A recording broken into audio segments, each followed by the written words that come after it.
Seguimos en la Noticia Web Televisión y recibimos a Jorge Álvarez, concejal radical de San Isidro. Jorge, gracias por venir. César, buenas noches. Muchas Siempre gracias. nos gusta invitarte, más allá para hablar un poco de la política, de la agenda, de tratar de hacer con vos siempre un análisis un poco más extenso, así que gracias por venir.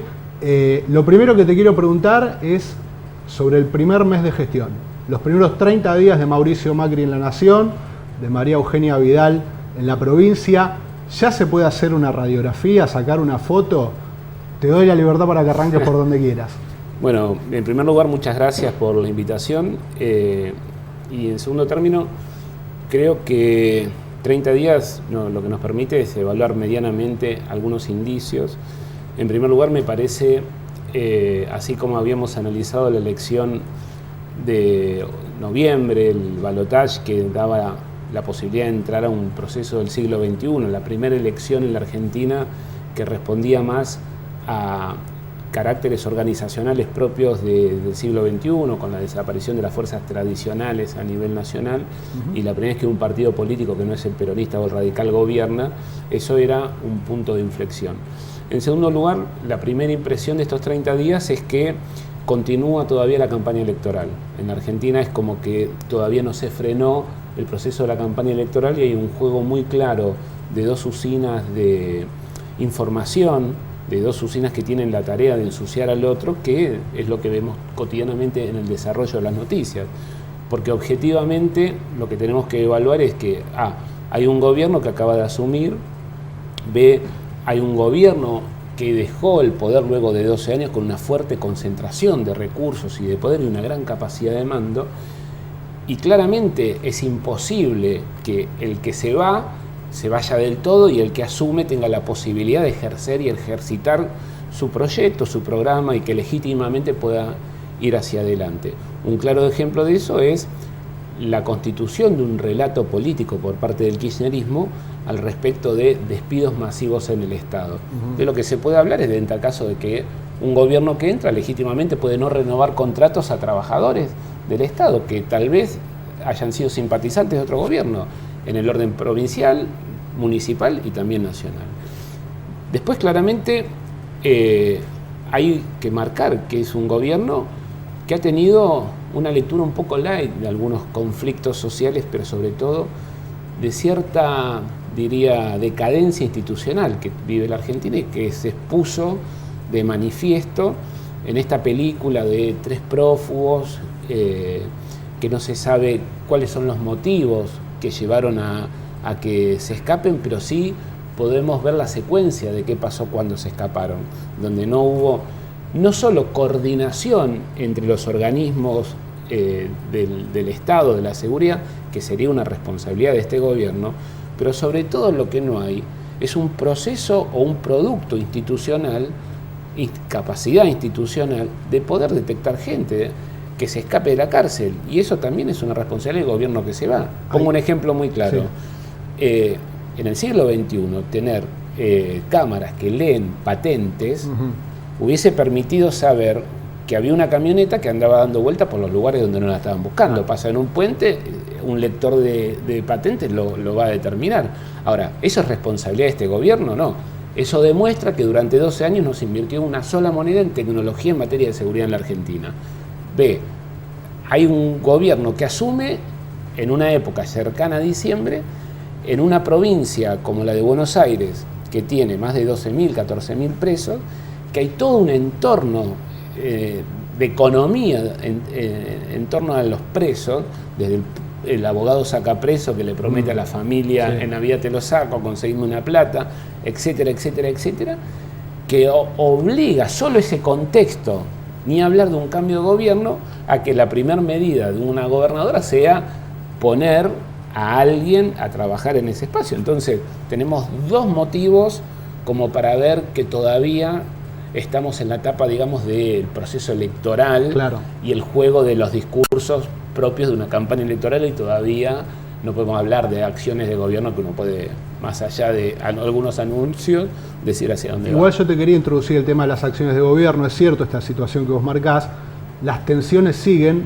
claramente entre dos espacios, oficialismo y oposición, hoy con roles invertidos, pero como que uno se acostumbró mucho a hacer oficialismo durante 12 años, el otro se acostumbró mucho a hacer oposición en estos 12 años, y es como que están acomodándose todavía, porque un mes es poco. Ahora, en torno a las decisiones de gobierno, se habló mucho del tema del gradualismo o de la política de shock. ¿Vos qué ves finalmente que terminó eligiendo Macri? Mira, en materia económica me parece que no es nada distinto a lo que planteaba que iba a ser o que uno presumía que iba a ser Daniel Scioli en caso de ser presidente. Hay un gradualismo en términos de cosas que son elementales que había que hacer, que frenaban por lo menos algún tipo de política que estaba extorsionando a la matriz económica agroexportadora argentina, que era el cepo. Ahora, el gradualismo es muy difícil plantearlo cuando vos tenés un atraso cambiario de 4 años, cuando tenés una inflación de 5 años, 6 años no reconocida, y cuando vos además tenés gran parte de la economía subsidiada que no se le conoce el valor, la energía. Claro, el valor real. Exactamente, entonces tarde o temprano es un proceso que indefectiblemente entiendo que debe llevar unos 180 días de actualización, y ahí en el medio juega también la política, cómo se traslada eso a los precios y cómo lo pueden acompañar los salarios. Esa es la capacidad del gobierno y la capacidad sindical de poder amortiguar o bien garantizar el ingreso de los trabajadores. Pero eso yo creo que recién lo podremos ver en los próximos meses. Lo que sí está en claro, y eso para mí es como una lectura más importante, es que más allá de los discursos, en Argentina no hubo un cambio de mando en los poderes fácticos que no son del Estado, sí, sino que lo que quedó claro, y el ejemplo para mí más brutal, es el despido de Víctor Hugo Morales de Radio Continental. Radio Continental es una radio que es dueña de una persona que violaba la ley de medios, que es dueño de un canal de televisión, es un señor fantasma, nadie lo conoce. Por ley de medios no podría ser dueño de un medio de comunicación en la Argentina. Ese señor usufructuó como nadie al gobierno anterior. Su único interés como empresario de la comunicación es ganar dinero. Entonces tiene un canal de televisión, Canal 9, que tiene productos enlatados y 2 programas del oficialismo de turno. Se llevaba pauta, compró una radio Continental y hacía medianamente lo mismo, le daba a todos espacio. Cambia el gobierno y este empresario que lo que busca es maximizarlo hace un gesto, levanta la mano y le dice, no, un gesto. Entonces, ahí estás viendo exponencialmente que hay una estructura en la Argentina que fue relativamente apoderada por ciertos sectores en el kirchnerismo, que no ha cambiado y que lo que empieza a hacer es a mirar la proa para ver cuántos beneficios le brinda el Estado en la Argentina. Te cambio de tema. ¿Cómo ves, cómo analizás no sé si decir los espacios o la participación que tiene el radicalismo, vos como radical, en el nuevo gobierno, tanto en el ámbito nacional como en el ámbito provincial? Mirá, se habló mucho del acuerdo. Yo tengo una opinión personal crítica del proceso político del radicalismo de los últimos años y tengo una opinión favorable a la constitución de esta alianza social que se denomina Cambiemos. ¿Por qué tengo una opinión crítica? Porque a mí me parece que el momento donde había que haber discutido desde el radicalismo la constitución de una alianza táctica, estratégica, con sectores que políticamente podemos no estar de acuerdo, era la elección intermedia del 2013, donde todos valíamos lo mismo.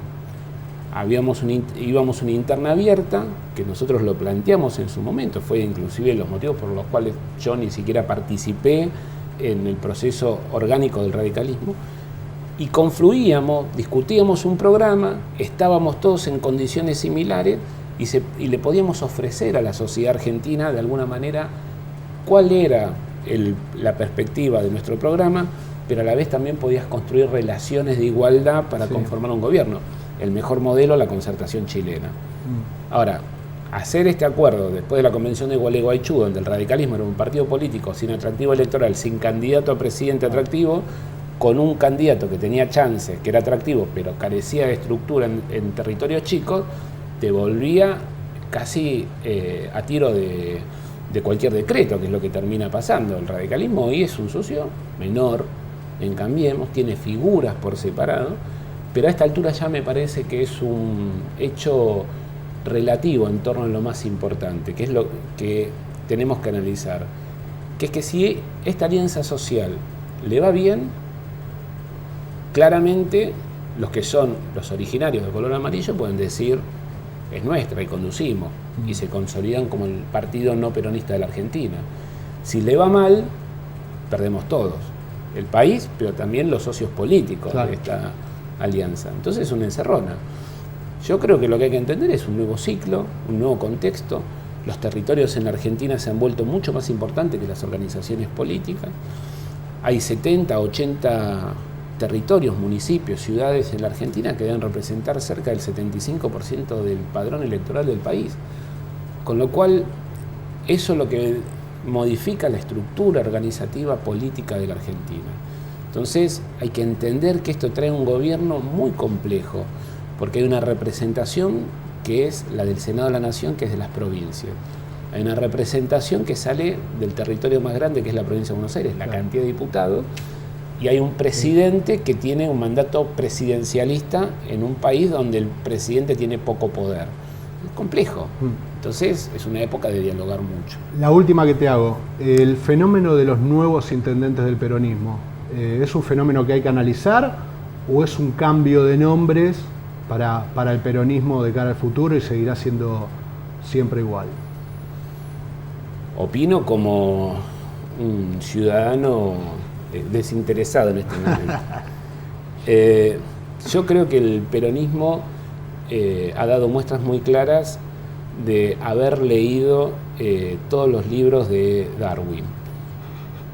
Darwin expresa en El origen de las especies su tesis central, que las especies sobreviven no por ser las más fuertes, sino porque son las que tienen más capacidad de adaptarse. Y claramente estamos ante un movimiento con gran capacidad de adaptación. Y eso se expresó en cada uno de los ciclos de estos 30 años de democracia en la Argentina. En la década del 80, cuando el peronismo todavía tenía en el control político partidario a los vetustos dirigentes de la década del 70, Sadi, Arminio Iglesias, Lorenzo Miguel, tuvo una capacidad de adaptación con una renovación que era más parecida a lo que la gente buscaba y se parecía al alfonsinismo. En la década del 90 lo conduce Menem, un proceso de modernización, entre comillas, pero que le abre la puerta a mucha gente que no venía de la política, Palito Ortega, Daniel Scioli, Reutemann, etcétera, etcétera, y se adapta, bueno, Kirchner formaba parte de ese colectivo, se adaptan, toman un discurso absolutamente distinto al de su historia y sobrevivieron. En los 2000, con los precios de los commodities muy altos, con la revalorización de los países sudamericanos, tomaron un discurso propio de Latinoamérica, se adaptaron, y en esta etapa donde la gente está buscando gerentes en la actividad política que hagan menos discurso y más acciones, está empezando a adaptarse a esa época. Y esa es la expresión que por lo menos uno ve de intendentes que además son jóvenes. Creo que Mariano Cascallares es un chico que tiene muchísimo futuro, tiene un desafío muy grande. Gabriel Catopodis de San Martín es alguien joven que ha demostrado gran capacidad de gestión. Y claramente ahí tenés una cantidad de, como vos decís, nuevos intendentes que expresan por lo menos una etapa nueva. Habrá que ver si eso se transforma en el destino del peronismo y si eso es una expresión minoritaria y que tal vez el peronismo mantenga lo que fue el kirchnerismo, que tal vez eso lo aleje mucho tiempo del poder. Jorge, gracias por visitarnos. A vos, muchas gracias. Como siempre. Seguimos en La Noticia Web.